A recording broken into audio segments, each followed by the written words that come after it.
count of 3, we're all gonna put down our gun. 1, 2, 3. Welcome! My name is Genius and today we are diving into colony building. I'll show you how to find the right planet, manage your industries and turn a fledgling settlement into a capital that fuels your rise across the sector.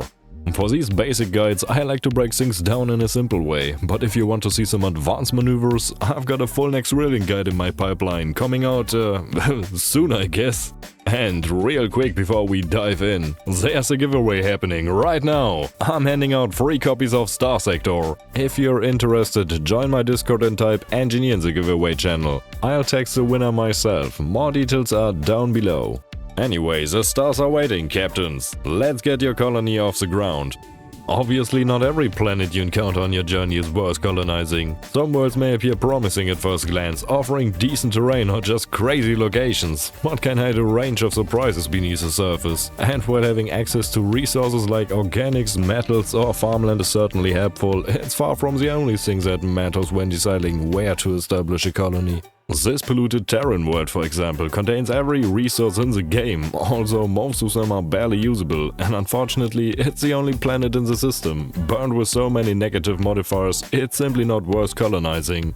If we take a quick look at the numbers, environmental conditions such as atmosphere, temperature and gravity all contribute to the planet's hazard rating, and various negative traits, ranging from familiar ones like polluted or hot to more insidious modifiers like deadly atmosphere or even decivilized. When it's not your first colony, even high hazard worlds aren't necessary off limits, since with the right industry boosting item and smart use of a story point, many of these penalties can be mitigated or even turned into manageable challenges. A strong choice for your first colony would be a system with multiple planets, resources and a habitable planet with a hazard rating below 125%. If the hazard rating is any higher than this, you'll need to start spending credits just to keep your population growing. It's like trying to convince people to move to a volcano. You can do it, but it's expensive. Besides increasing hazard ratings, some planetary conditions also enable or block you from placing special items in your colony. But more on that later. Now, if we ignore conditions and hazard ratings for a hot second, what really matters are the resources and number of planets a system has to offer. Personally, I think almost any system with food and organics is worth colonizing, as long as it is not just a single planet. But of course, location matters too. A perfect planet stuck at the edge of the sector isn't exactly ideal. Sadly for us, colonies too far from the sector's core suffer from reduced accessibility, as trade and support fleets have a hard time reaching them. Settling closer to the core world systems helps avoiding this penalty though. But if you're wondering, colonies about 20 light years, or for my British viewers, 620 quadrillion non-metrical, ghastly, smelly feet away from the core worlds only get around -5% access penalty. For every additional 2 light years or 62 quadrillion feet, this penalty increases by -1%. Really distant locations can push it up to -20, but it's rarely a deal breaker if you look at the numbers. When considering where to settle, there's one more factor that quietly changes everything: jump gates. Something most veterans check before founding a colony is whether a gate is in the system or at least nearby. Sadly, in vanilla Starsector, they can't be used until you've completed the main story, so it can take a while to unlock them. But once you've used one, you'll never want to settle without it again. Personally, I'm already happy if there's one within about 10 light years of my actual colony. Now, of course, you can also pick a system at the edge of the core worlds if you want to go for a quicker start or some kind of a self-imposed challenge. Play however you like. That said, most negative traits can be mitigated over time, but your new home should still have at least some resources worth settling for. Also, if you choose to settle in an already inhabited system, don't expect to make any new friends with your neighbors. Actually, if you're curious about jump gates or colony crisis events and how to deal with them effectively, make sure to check out my Starsector vanilla guide, linked in the info card and below this video. Now, let's actually talk about getting started. After freaking 5 minutes, yeah well, sorry for not blitzing through. This is a mastery guide, you know? Anyway, moving on. Before you're able to colonize a planet, you'll need to survey it first. Just make sure to bring some heavy machinery, a bunch of supplies, some poor souls, and a dream. Luckily for us, a bit of surveying usually doesn't cost much, just round about 10 to 30 supplies for terrestrial worlds. But larger planets like gas giants on the other hand can easily burn up to over 100 supplies or more, so make sure to plan ahead before venturing out. Speaking of, at this point you should have saved up at least 1 or 2 million credits, because let me tell you, building a colony in space isn't exactly cheap or easy. But credits aren't the only thing that matters here. Like I said earlier, the base stats of a planet are what actually decide what you'll be able to build and how well your colony is gonna perform. The available resources and any planetary modifiers lay the foundation for your economy, while hazard rating and stability decide just how painful or smooth your setup will be. Now, for this little guide I chose my favorite star system, and to begin with, we'll settle on this lovely Terran world over here. When it comes to colonizing, it's just slightly more expensive than surveying and takes the same stuff, but sadly consumes our crew in the process, so you can only do this so many times with a normal fleet before you have to go restock on crew. From the very beginning of your colony you'll have access to the bar, and later on you'll also be able to contract administrators and captains via the comms. Our lovely manage option takes us to the planet storage interface. Here we can stash unlimited ships and items for free, though keeping track across multiple storage hubs can get a little bit tricky over time. There's also a shop in town that sells every item your colony manufactures. Also the prices aren't great, even if you have a massive economy. But early on your trading options are pretty limited. Selling is disabled by default and anything you buy gets billed at the end of the month.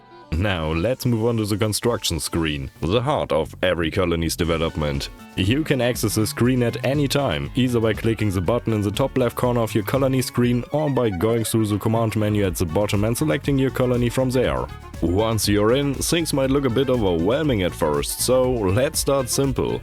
When you highlight one of these buildings, you'll see it needs both credits and additional resources. The costs vary depending on the structure or industry, and sadly, they also increase as your colony grows. Every time you build or upgrade something, a small progress bar appears beneath it. This is kind of immersive, but also annoying because it can take a while to complete, just like in real. While you're free to cancel construction at any point, doing so after the completion only gives you a partial refund. So make sure you plan the right building.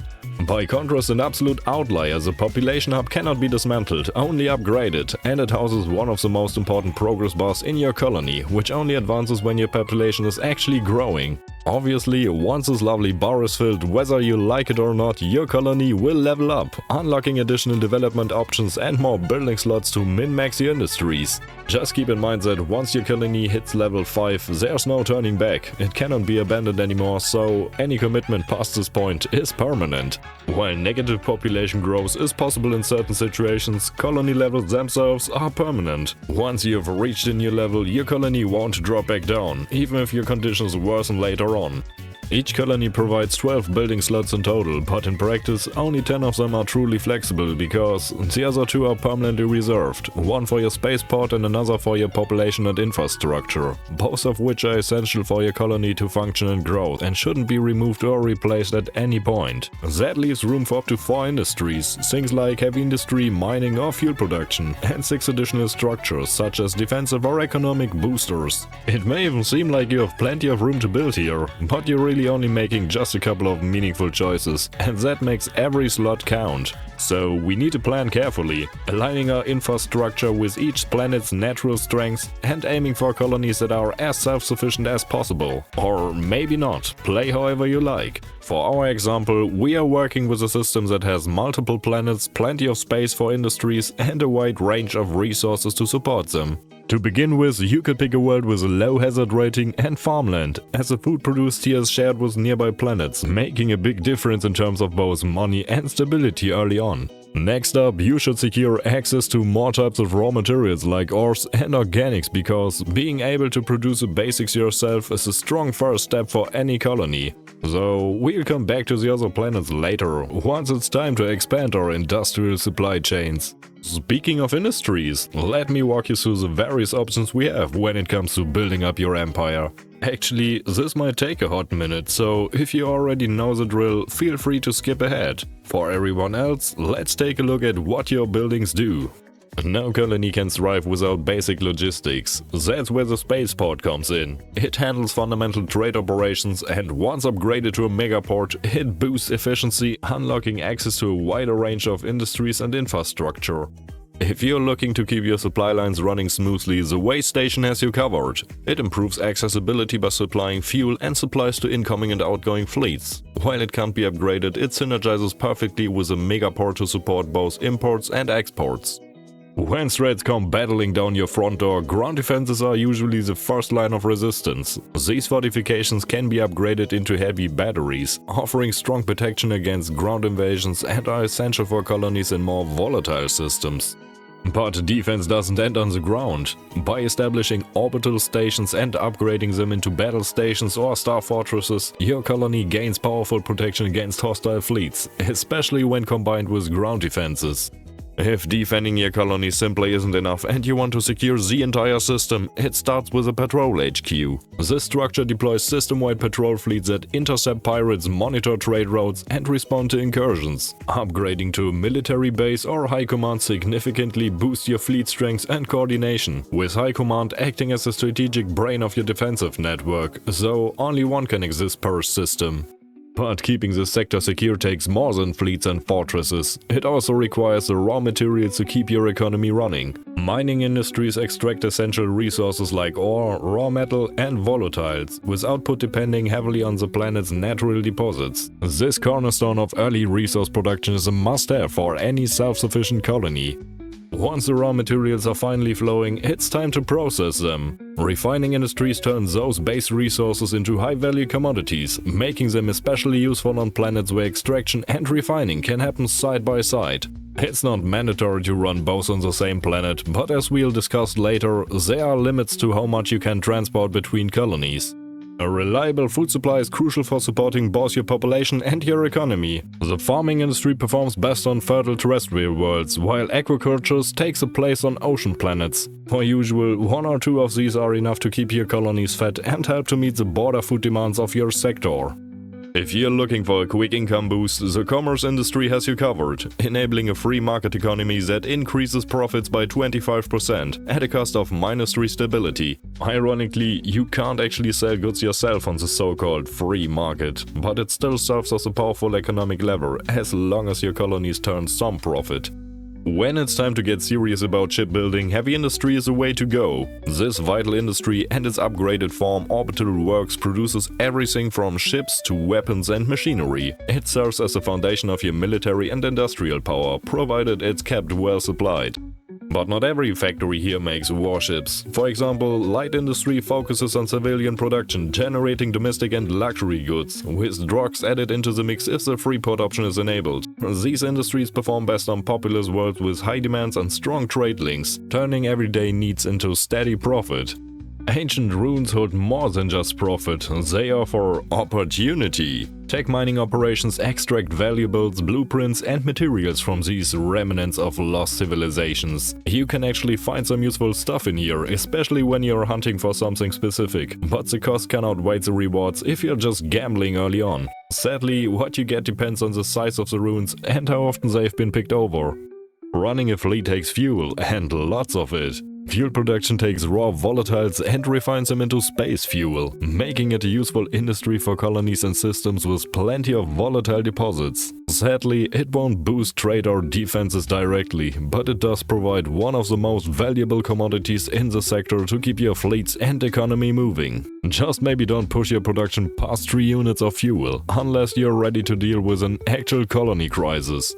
When bombardments become a real threat, you'll definitely want to install some planetary shields on your worlds. They reduce incoming damage from raids by a lot and are unlocked through the quest Red Planet. While not always necessary, they shine in high-risk or late-game scenarios.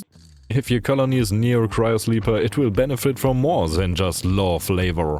Once captured, the sleeper sends a steady wave of immigrants your way, speeding up population growth. That is, if you can keep up with the demands of a cryo-revival facility. This structure is required to harness the sleeper's potential, consuming 10 units of organics per month and granting a powerful bonus of 10 growth points per colony size. A huge advantage for rapid population expansion. With an Nexerelin mod installed, your path to diplomacy begins here. The Fleet Embassy enables formal diplomacy with other factions, allowing you to improve relations, manage vessels, and unlock special actions. It's an essential structure for players who prefer alliance building and manipulation. But if you're planning to burn the whole sector down, this probably isn't for you. In Nexerelin, Dominion has its perks. The tributary port only becomes useful once you made some friends in the sector. If your reputation with the major corporate factions is at least welcoming, a mid-sized fleet will spawn to guard your colony. This fleet also provides a small trade bonus. Each reputation rank increase makes a fleet stronger and grants a bigger trade bonus. A perfect choice if you're focused on building relations and have some spare space in your system. If it's your system, you should be able to notice every emerging threat, right? The Surveillance Center boosts system-wide detection and makes it harder for enemy outposts and hostile fleets to hide. It destroys active parser cells system-wide and also boosts the planet's stability by 2, so it's best built on an unstable or low-value colony since it takes up building space but doesn't generate any resources. If you want to make your colony safer without direct increase of firepower or profits, this one might be for you. It probably won't come as a surprise that many of these industries are closely interconnected. For instance, heavy industry depends on raw materials like metals and transplutonics, which are supplied by mining and refining. While it's not strictly necessary to cover every step of the production chain within your own colonies, doing so greatly increases your system's independence and the money you make.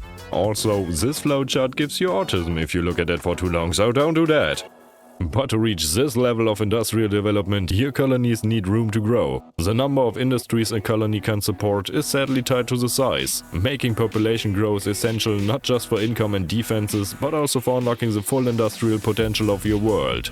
The colony size affects the base income and upkeep of your industries and structures, and it's a primary factor determining how many commodities are produced. In addition, it influences the strength and scale of patrol and military fleets, provided you got the necessary military infrastructure in place. With every population level gained, your colony unlocks one additional industry slot, up to 4 at a size 6. Luckily for us, structures like defenses, way stations and support buildings aren't restricted by colony size, allowing you to freely expand your colony's layout as your empire takes shape. In vanilla Starsector, player colonies cannot grow beyond level 6. Further expansion beyond this limit requires mods such as Industrial Evolution or Adjusted Sector. While colony size 6 marks the functional limit for industries and infrastructures in vanilla, reaching it efficiently still requires careful planning. Your colony growth depends largely on how attractive it is to new arrivals. Things like absence of supply shortage, overall administrative stability, and whether you're actively investing in ways to accelerate development. Right from the start, one of the simplest and most effective tools at our disposal is Hazard Pay. When active, it raises your colony's appeal and speeds up population growth, but at a cost. It's most useful when fast growth actually matters, especially in the early stages of a new colony. Another major option is enabling Freeport for our colony. This deceptively simple switch changes quite a lot. Turning it on increases your accessibility by 5% immediately, rising slowly to a maximum of 25% over the course of one in-game year. This can significantly boost trade volume, income and colony growth, especially by attracting migrants from pirate and independent factions. However, these benefits come at a price. You lose up to 3 stability and you'll attract more attention from the Loadout pass. Particularly if your colony is involved in spicy activities like drug production, AI core usage or similar. If you're playing with the Nexerelin mod, Freeport colonies also draw the eye of major governments, making you a likely target for raids or even full-scale invasions. Think of it as flipping your colony into black market mode, great for quick profits and rapid growth, but potentially dangerous in the long run. With all the setup out of the way, we can finally dive into figures that really matter, like stability. It affects how much money your colony makes, how likely it is to attract hostile attention, and how effective your colony operates, with 10 being the highest and 0 the lowest level. That makes it one of the most important stats to manage. For example, low stability weakens your defenses, fleets shrink, and your world becomes more vulnerable. High stability, on the other hand, boosts fleet presence and adds up to 10% accessibility, improving trade and supply lines across your system. A figure that's also close to my heart is the number of people who subscribed. It's totally free and you can always unsubscribe later if you want. If you got a hot second to hit the button, that would surely give us a boost. Anyway, I'm losing track here, back to the freaking guide. Get in. Accessibility represents how easily traders can reach your colony and how efficiently your goods move through the galactic market. It also controls how much of each commodities your colonies can trade, and as a general rule of thumb, you get 1 unit per 10% accessibility. On top of that, each colony gets a flat +5 unit bonus when trading with colonies from the same faction. So, for example, a colony with 79% accessibility can just trade up to 7 units of goods with external factions, but up to 12 units with your own colonies. This bonus applies per colony, not per system, so each planet's accessibility matters in the long run. Anything beyond this trade limit has to be produced locally, unless of course you're improving accessibility through additional infrastructure, story point upgrades, or by reducing the number of active wars. So, even if another planet in the same system produces what you need, it won't help unless both planets have high enough accessibility to actually move the goods around. We have already talked about storage, but there's one setting that deserves special attention: use stockpile.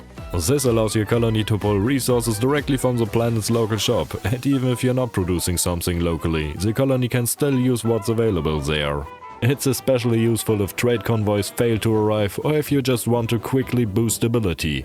Enabling it does raise upkeep costs slightly, but once the economy is up and running, the benefits far outweigh the expenses. And personally, I tend to leave it on for the entire game.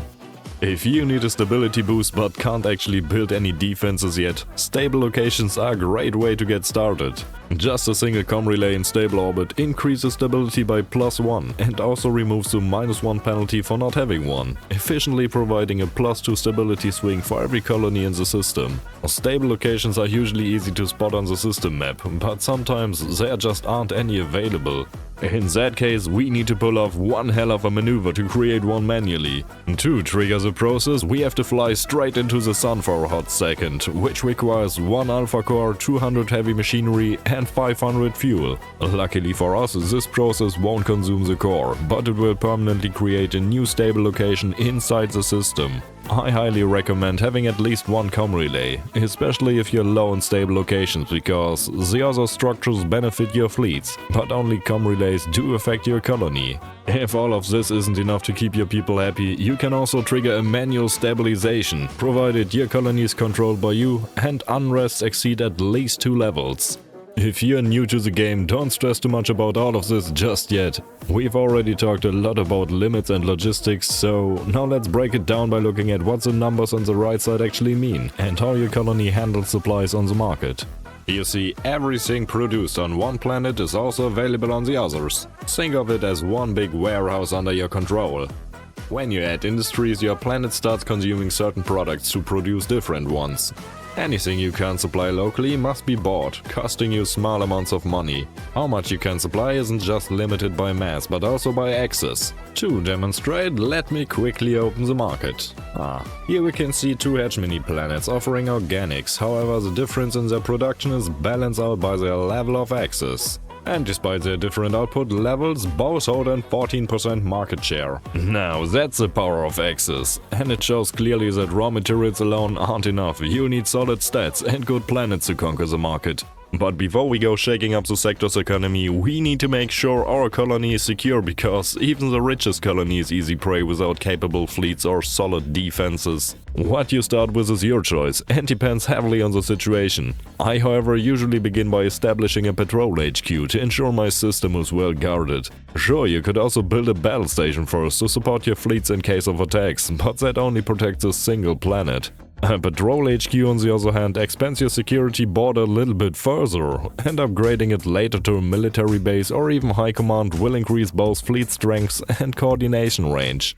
But if you really want to take your fleet to the next level, setting up orbital works with a nanoforge is the way to go. With both in place, your colony becomes a full-fledged naval complex, capable of producing ships and weapons from the blueprints you've collected. To actually use those blueprints, we need to head over to the colony menu via the lower interface bar.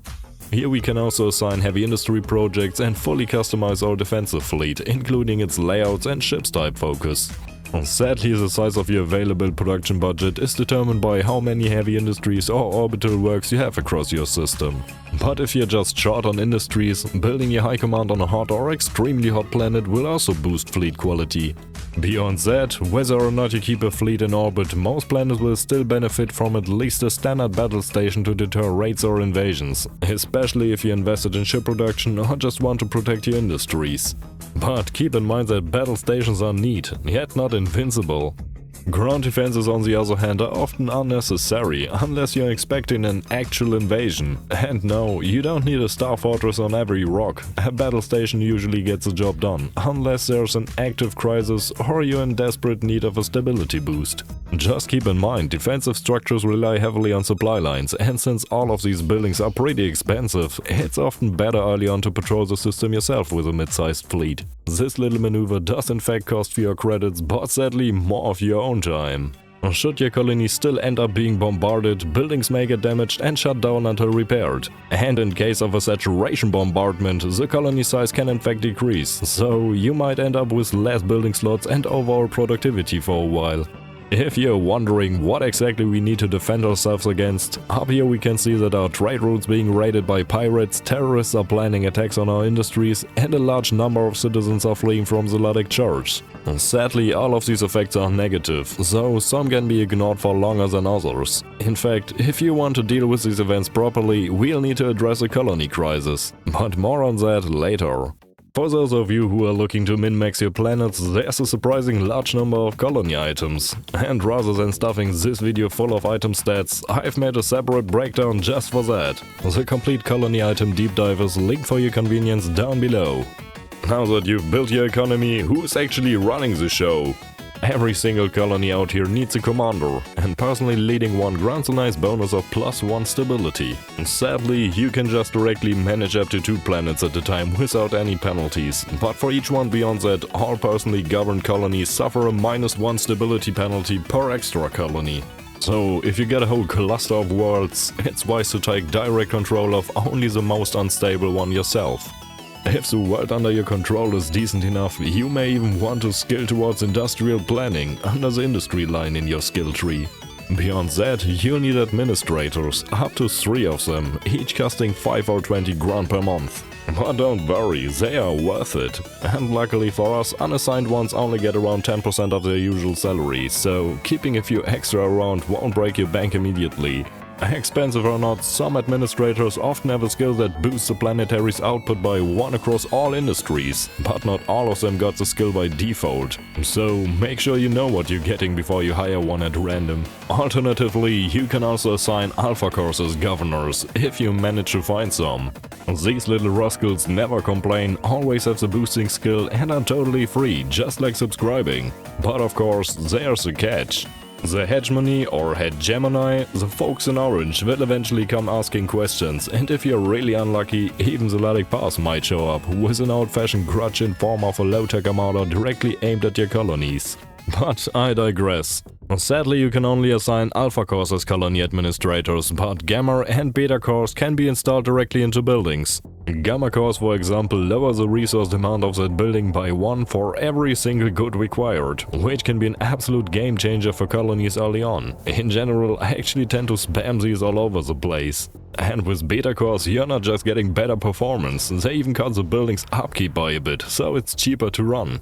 But with an alpha core, you can bend the rules even more. It reduces demands and also grants a powerful bonus based on the type of building. Way stations gain higher accessibility, industries get increased output, and structures or stations gain extra stability. You're actually free to shuttle them around between buildings whenever you like. On the other side, removing an alpha core from a colony's administration can be tricky. I don't want to spoil the event itself, but I'll show you how to handle it. To remove the ghastly thing, you'll need to dismantle one of your own industries. Sadly, there's no way to tell where the core is actually hiding. Which industry holds the core is always random, so if you got multiple, this turns into an expensive guessing game. Don't do it! I'm a virgin! If you're lucky and hit the right one, you'll get the core back. If not, well, that's a lot of credits and production down the drain. But I think I've already spoiled enough of this, let's move on. Besides cores and governors, you can also boost your colony by spending story points. They are insanely powerful tools in colony management if you know where to use them. With these lovely points, you can permanently upgrade buildings, increasing their output, your access or stability. But when you upgrade multiple structures on the same planet using story points, each additional upgrade will double the cost each time. So I wouldn't recommend going for more than 2 or 3 upgrades on the same planet. Use them to get more out of your best colonies, not the dusty mining outpost you'll abandon next cycle. In fact, spending these free upgrades is very easy, but it all depends on what you need the most. As already mentioned, boosting accessibility increases the export value of every product on the planet. But if you're just short on a bit of ore for your smelting operation, upgrading the mining industry directly might be the better move. Or maybe you want to save them to upgrade your ships instead. Fair enough. Again, play however you like. Also, as we are talking about boosts, I should briefly mention cryosleepers and hypershunts. If your colony happens to be in range within 10 light years and you build the awakening chamber, the cryosleeper enables faster growth, while the hypershunt adds 1 additional industry slot on every planet in range and with a shunt tab. Sadly, these powerful late-game structures have to be captured in battle, one harder than the other. Now, if you want to learn more about cryosleepers or hypershunts, I have covered both in my vanilla guide, which is linked below. I'm sorry, but I have to plug my other content here a bit, you know how it is as a small channel. And finally, let's briefly touch on crisis. I won't spoil the whole system, that's for my vanilla guide, but here's what triggers the drama. Once your colony hits size 4 or starts dominating a market, the galaxy will take notice. When you also add a couple of rogue AI cores or for Nexerelin Freeport deals to the mix, suddenly you've got angry inspections, parser bombs or even corporate retaliation knocking at your door. At that stage, it's totally normal for the mid-game to revolve around traveling and interacting with different factions through crisis events. After all, colonizing the sector ain't exactly cheap or easy. You'll need loads of credits and even more firepower to protect what's yours. But if you don't mind the time, just keep your eyes open as you explore the sector. There's always plenty of salvageable junk out there ready for pickup. Or maybe completely skip the grind and grab a free flagship in one of my favorite quests. I've even made a gutsy little Pazifist guide for it, as always linked right below. But I'm afraid that's all for now. Thank you for watching my nasty little guide. I'm sure there's still a lot more to say on this topic. If you've noticed anything I missed or have some insight on your own, feel free to drop them in the comments. This isn't just for me, but also for everyone else out there who's just beginning their journey. Up to this point, we have only scratched the surface when it comes to Nexerelin and other mods. In fact, I'll be covering those in an upcoming guide, so if you're curious about the wild modded version of Starsector, stay tuned and leave a like, you fancy freeloader. Also, big thanks to all of my subscribers and free members for turning this little operation into a real fleet. Now, if you want to see a name in the credits or support upcoming guides, check out my Patreon, there's even a free tier available. I wish each and every one of you a lovely day and goodbye for now.